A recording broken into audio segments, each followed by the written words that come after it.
My girlfriend's ex scratched my brand new Dodge Challenger. After they hooked up in it, then told me, stop acting like a little boy, it's just a stupid car, so I went nuclear and destroyed them both. All right, folks. So I finally bought my dream car after years of grinding. A pitch black Dodge Challenger with red racing stripes. Then my girlfriend knew this car meant everything to me, which makes what she did in it while I was working a double shift even worse. Let's just say some people mistake kindness for weakness, so I taught them a very expensive lesson about respecting other people's property. Grab some popcorn and enjoy the chaos. 26 male, had been talking about this car since before I even met my girlfriend Ashley, 24 female. She knew this was the goal. She'd heard me go on about horsepower and engine specs while she scrolled through Instagram pretending to care. But hey, I listened to her dissected Kardashian drama, so we were even. The day I brought it home was supposed to be a celebration. I pulled into our apartment complex, and there she was, standing on the balcony with her phone out. I thought she was taking pictures to post or something. Instead, when I came upstairs all hyped up, keys still in my hand like some kid on Christmas morning, she barely looked up from her screen. Cool car, she said, voice flat as roadkill. That was it. Cool car. Like I'd just shown her a new pair of socks. But whatever, I was too pumped to let it kill my mood. Maybe she was having an off day. The next morning, I woke up early just to go sit in the thing. Breathed in that new car smell. Adjusted the mirrors. Everything was perfect. Ashley came down about 20 minutes later, already dressed and ready to go somewhere. She knocked on the window and I rolled it down. Can I take it to Madison's? She asked. Not hey babe, congrats. Not wow, this is really nice. Just straight to asking if she could drive it. Now, I loved Ashley, but the girl drove like she was trying to total every car she'd ever been in. I'd been in the passenger seat enough times to know she treated stop signs as suggestions and thought turn signals were optional. My old Honda had battle scars from her borrowing it that I'd just accepted as the cost of dating her. But this was different. Not yet, babe, I said, keeping it light. Let me break it in first. Maybe in a few weeks. Her face did this thing. This little twitch where her eyes narrowed and her lips went tight. But she just shrugged and walked away. Didn't say bye.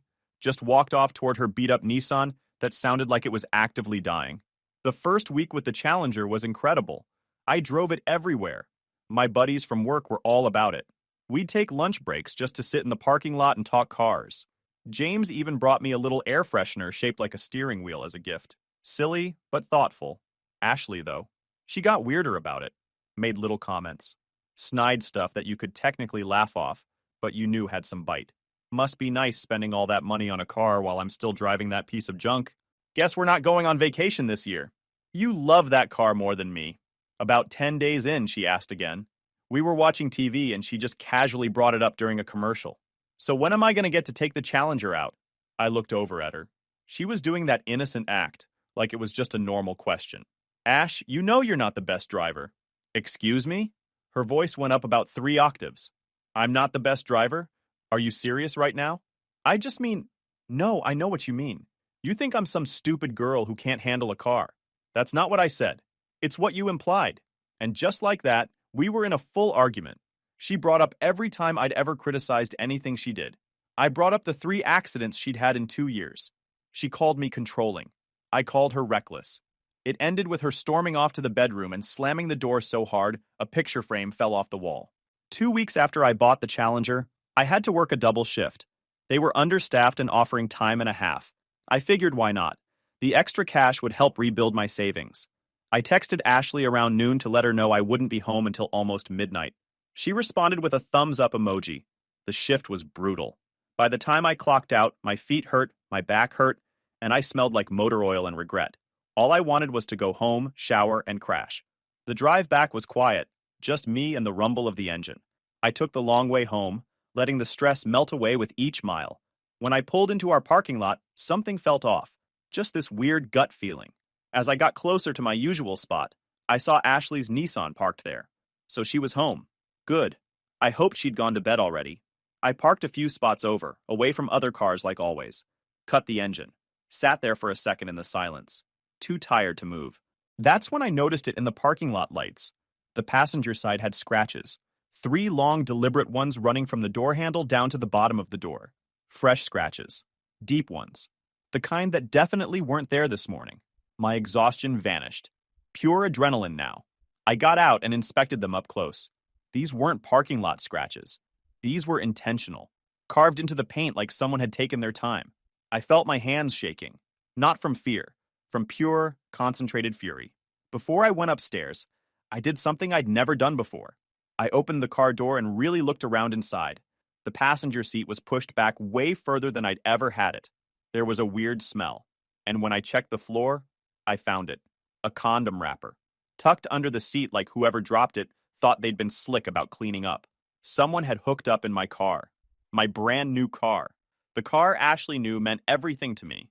But who scratched it? Was it an accident or intentional? I sat there in the driver's seat, forcing myself to breathe, to think. Every instinct screamed at me to storm upstairs right now and confront her. Drag her out of bed, make her explain. But I didn't, because rage without evidence is just noise. And I needed proof. Real proof. Video proof. The parking lot cameras.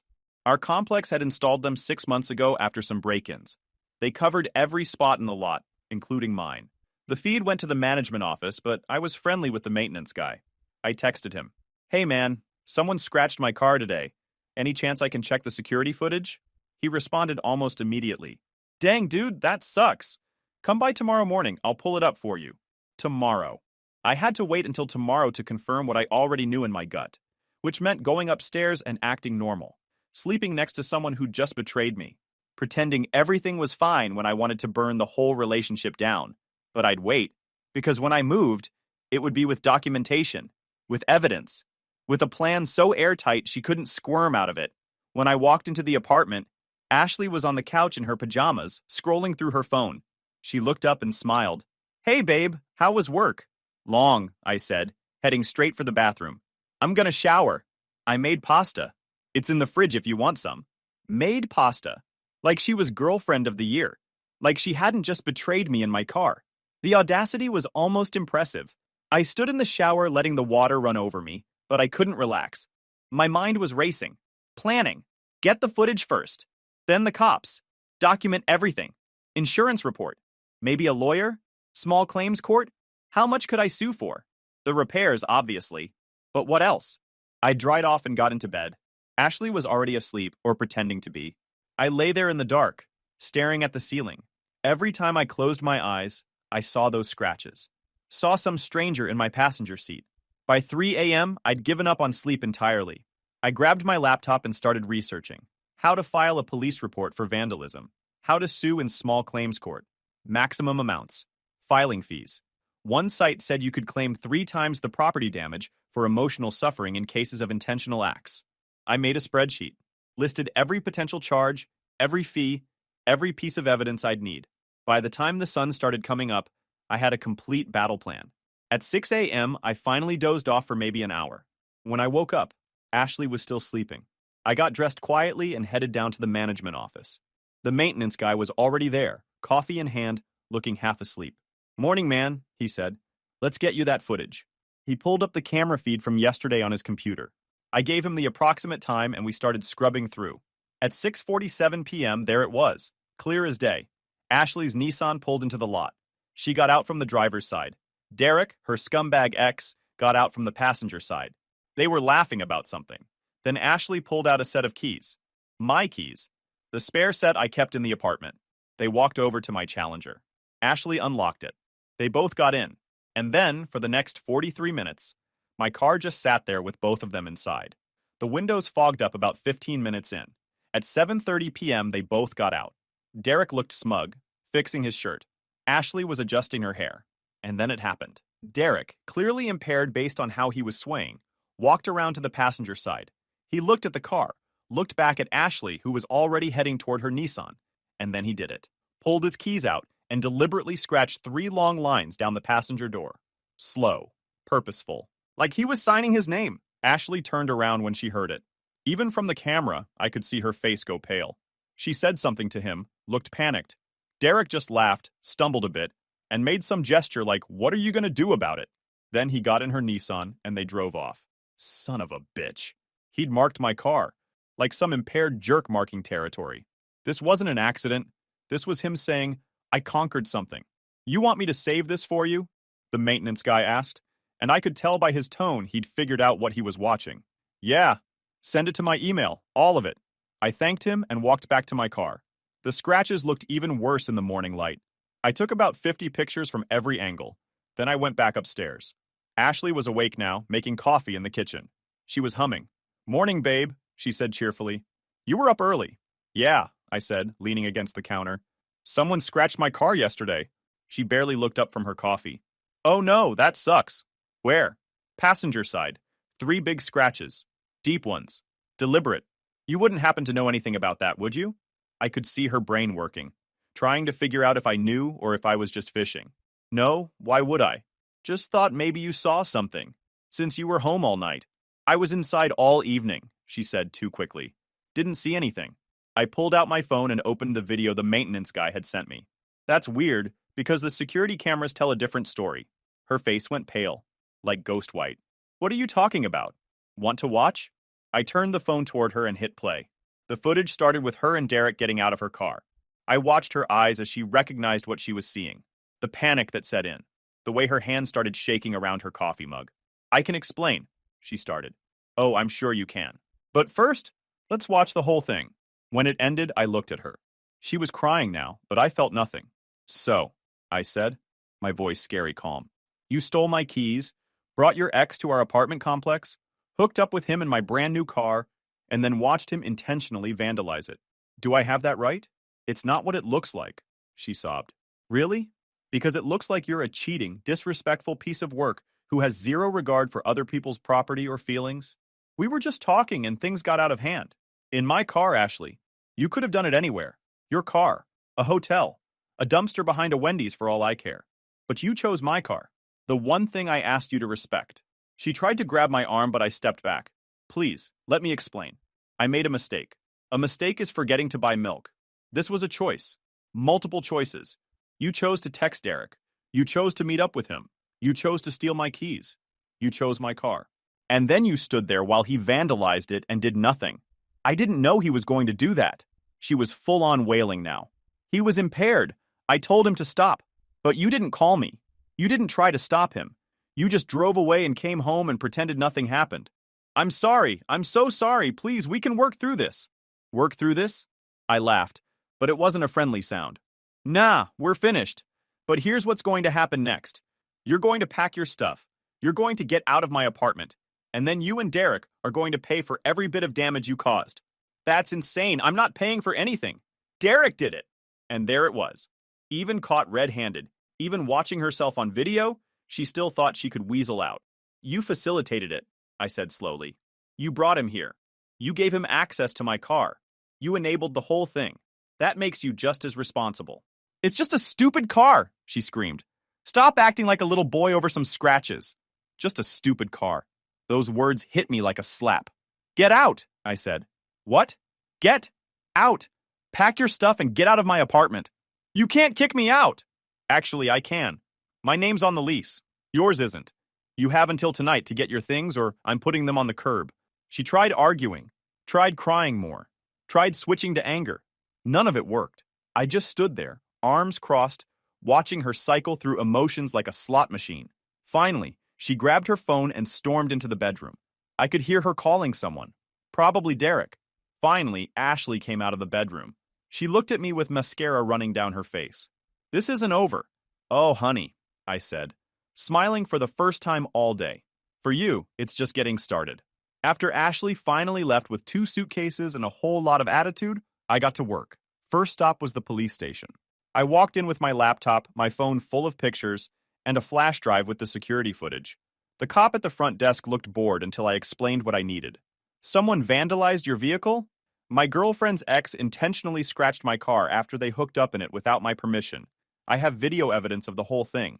That got his attention. He called over an officer who took me to a small room and listened to my story. I showed him everything. The footage of them getting into my car. The 43 minutes. Derek deliberately vandalizing it. Ashley's lies. All of it. This is pretty clear cut, the officer said. That's intentional vandalism. You want to press charges? Absolutely, against both of them. He started typing up a report, asked me questions about the car's value, the cost of repairs, my relationship with Ashley, Derek's identity. I answered everything calmly, factually. When we finished, he handed me a case number and told me someone would follow up in a few days. For what it's worth, he said as I was leaving, I'm sorry this happened. That's a beautiful car. Next, I went to a body shop. The guy who looked at the scratches sucked air through his teeth in that way mechanics do when they know it's bad news. Deep scratches, he said. Intentional too, by the looks of it. We'll have to repaint the whole panel to match. Looking at about $1,200. $1,200. I took pictures of his estimate, thanked him, and left. Then I drafted a letter. Short and sweet. Sent it certified mail to both Ashley and Derek. You are jointly responsible for $1,200 in repair costs to my vehicle and $3,600 in emotional distress damages. You have 10 days to pay in full, or I will pursue legal action, including small claims court and criminal charges. Video evidence has been provided to local police. Case number attached. I also sent it via email and text, just to cover all my bases. Then I sat back and waited. Ashley's response came about 4 hours later. A string of texts that devolved from apologetic to angry to completely unhinged. I can't believe you actually went to the cops. You're being ridiculous. I didn't do it, Derek did. Derek said you're bluffing. Good luck trying to prove anything. Emotional distress? Are you serious? You're such a little boy. Derek's response was even better. He called me from an unknown number. I let it go to voicemail. Yo, man, this is Derek. Look, I don't know what Ashley told you, but I'm not paying for anything. Maybe your car got scratched in the parking lot by someone else. Either way, that's your problem, not mine. Later. The confidence in his voice was beautiful. The kind that comes from never actually facing consequences. I saved the voicemail. Added it to my evidence folder. 10 days passed. No payment. No apology. No. Just radio silence from both of them. Perfect. I filed the small claims lawsuit. Named both Ashley and Derek as defendants, jointly and severally liable. They got served 3 days later. I know because Ashley called me from a blocked number absolutely losing her mind. You actually sued us? Are you insane? You actually thought I wouldn't? I replied. That's insane. Derek's furious. He's saying this is harassment. Derek committed a crime. This is the fallout. He was impaired. He didn't know what he was doing. Being impaired doesn't make vandalism legal, Ashley. It just makes it dumber. You can't be serious. Dead serious. Now you and Derek get to explain to a judge why he thought it was okay to vandalize my property after you gave him access. This is crazy. You're crazy. No, I'm thorough. There's a difference. She hung up. I went back to watching TV. About an hour later, my phone buzzed with a text from a number I didn't recognize. It was Derek. Bro, can we talk about this like men? Men don't vandalize other men's cars after hooking up with their girlfriends, I typed back. But nice try. I was impaired. I don't even remember doing that. That's your defense? Good luck with that in court. I'll give you $500 to drop this. See you in court. You're making a huge mistake. No, you made the mistake. I'm just making sure you pay for it. He didn't respond after that. I blocked both their numbers and went about my life. The court date was set for 6 weeks out. In the meantime, I had my car repaired. Paid out of pocket because I wasn't driving around with scratches for 2 months. Kept all the receipts, obviously. The weeks passed. I moved on with my life. Hit the gym more. Picked up extra shifts. Focused on myself. Turned out being single was pretty peaceful when you weren't dating someone who'd betray you in your own car. The night before the court date, Derek texted from yet another new number. Last chance. $800 cash. Final offer. See you tomorrow. He didn't respond. I went to bed that night actually excited for tomorrow. I'd prepared everything. This was going to be really good. About 3 weeks after I filed the lawsuit, I was home watching the game and demolishing a pizza. Life was peaceful. I just cracked open a cold soda when someone started absolutely destroying my door. Not knocking. Not even aggressive knocking. This was full-on apocalypse pounding. I looked through the peephole and there she was. Ashley. Absolutely wasted. Swaying like a palm tree in a hurricane. Makeup smeared down her face like she'd been crying for hours. Clutching her phone in one hand and what looked like an empty bottle in the other. Open this door, she slurred, her words bleeding together. I know you're in there, you jerk. I considered ignoring her, but the walls here are thin and my neighbors didn't deserve the show. Plus, honestly, I had a feeling this was going to be comedy gold. I opened the door but kept the chain lock on. Ashley, you need to leave. Now. Leave? Leave? She was screaming now, drawing out every word. Derek kicked me out. He threw my stuff on the lawn like I'm trash. This is your fault. My fault? I didn't tell you to cheat on me in my car. He said the lawsuit scared him. Said I have too much drama. You ruined everything. I ruined everything? I couldn't help but laugh. You're the one who watched your ex vandalize my property and said nothing. That's on you, sweetheart. That set her off. She started absolutely losing it, waving her phone around while screaming. Half the words weren't even English at this point. Just raw, inebriated rage mixed with crying, mixed with sounds I'm pretty sure humans shouldn't be able to make. Doors up and down the hallway started opening. A couple in their 30s poked their heads out, eyes wide. An older lady across the hall cracked her door, took one look, and I saw her pull out her phone, definitely recording. You think you're so smart, Ashley shrieked, jabbing her finger at the crack in the door. With your lawsuit and your lawyer and your... She swung her arm for emphasis, and the phone flew out of her hand. Not like she threw it, more like her impaired self lost control mid-gesture, and it just launched itself. The thing sailed through the air in slow motion, bounced off the doorframe about 2 inches from my face, and hit the concrete walkway with this beautiful, satisfying crack. For a second, everything went silent. Ashley stared at her phone. I stared at her phone. The neighbors stared at her phone. The screen was absolutely destroyed. Spiderwebbed cracks everywhere. The whole corner was crumbling off. Oh my God, Ashley whispered. Then louder, oh my God, my phone. I lost it. Started laughing so hard I had to lean against the doorframe. Did you just accidentally launch your own phone at my door? Be quiet. She dropped to her knees, trying to pick up the pieces, and immediately cut her hand on the glass. Ow! Shoot! That's what, $1,000? I was still laughing. Brand new iPhone? Gone because you can't control your impaired arm? I hate you, she sobbed, blood dripping from her hand onto the concrete. From down the hall, the younger woman burst out laughing. Girl, you didn't even hit him. You launched your own phone. Ashley tried to stand up, but one of her heels snapped. She went down hard against the railing, still bleeding, mascara making her look like a raccoon who'd lost a fight with a lawnmower. This is your fault, she screamed at me through the tears. We could have been happy. We could have had everything. We could have had a lot of things if you hadn't betrayed me and my challenger. Someone down the hall actually laughed out loud at that. Ashley's head whipped around, which made her lose balance again. Are y'all recording this? She screamed. Yeah, someone shouted back. Relax, you're not even viral material yet. This is harassment! You're the one banging on his door wasted at 10 p.m., sis, another voice added. That's not how this works.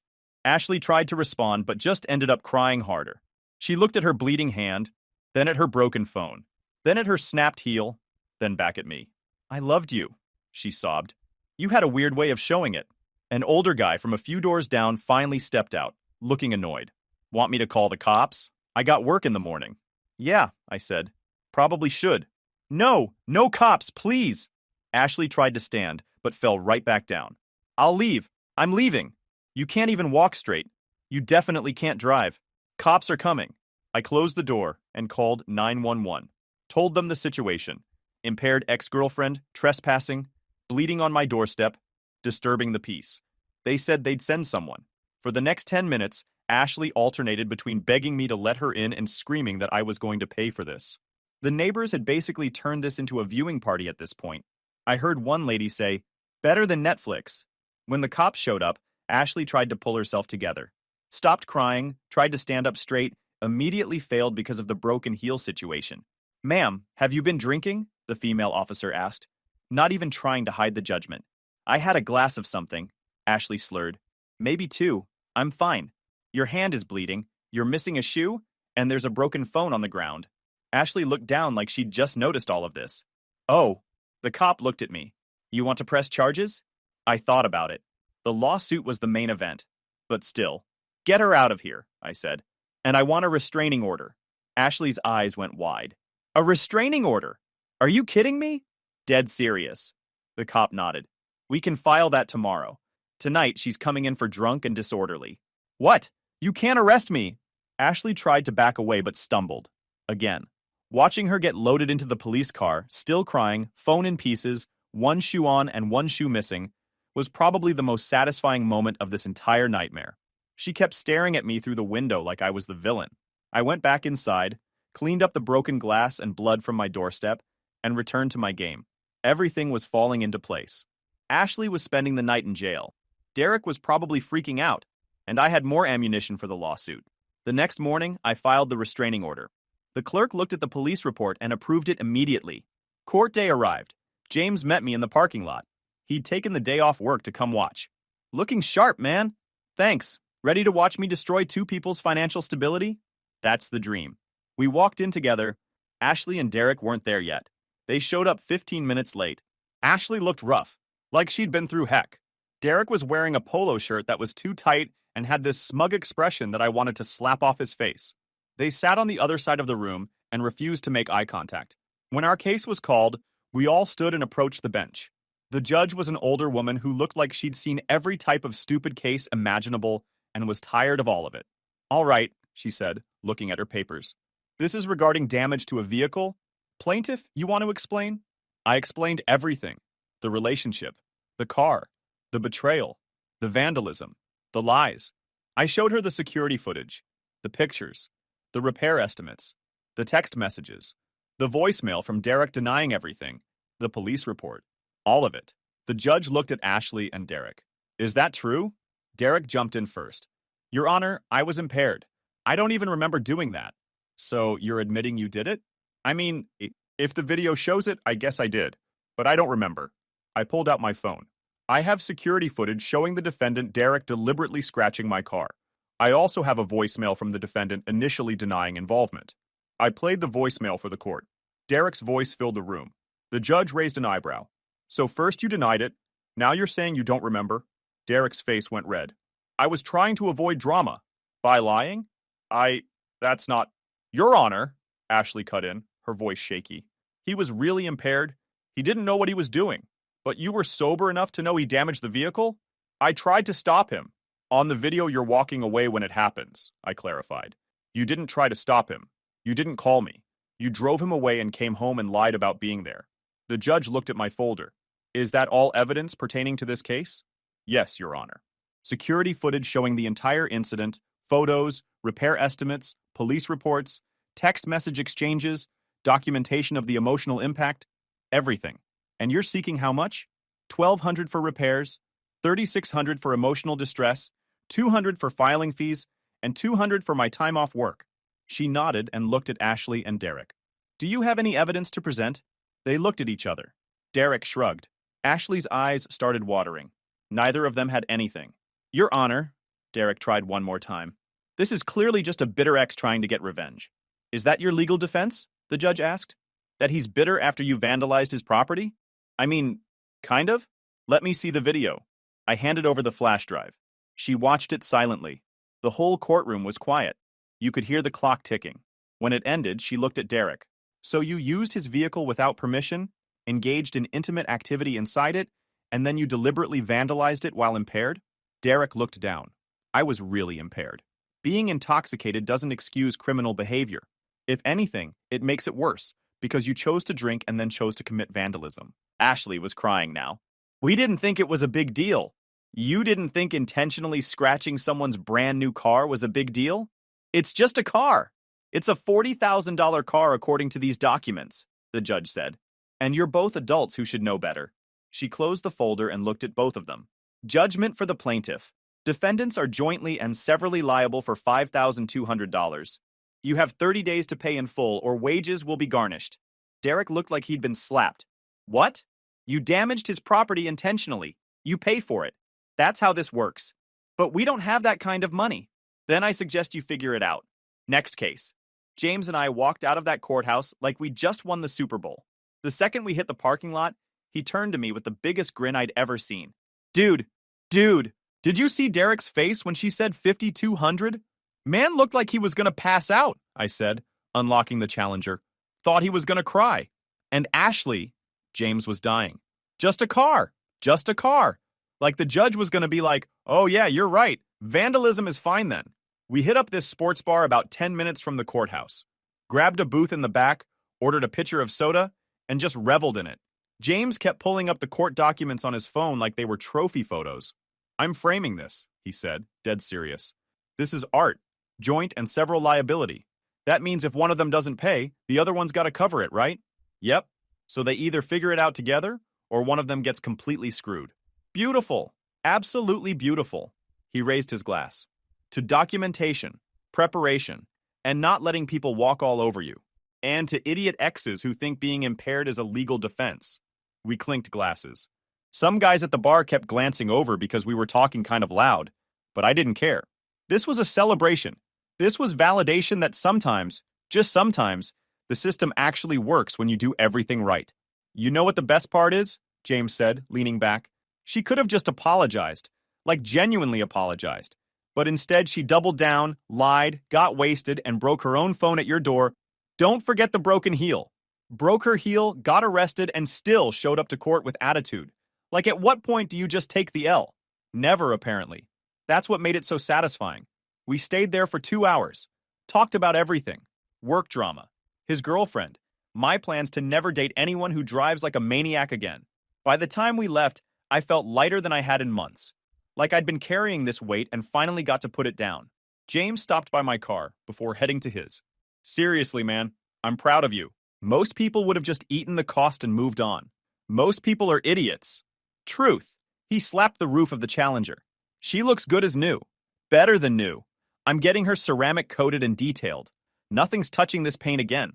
Not even impaired exes with keys. Especially not impaired exes with keys. And just like that, it was over. We walked out of the courtroom. James was grinning like a maniac.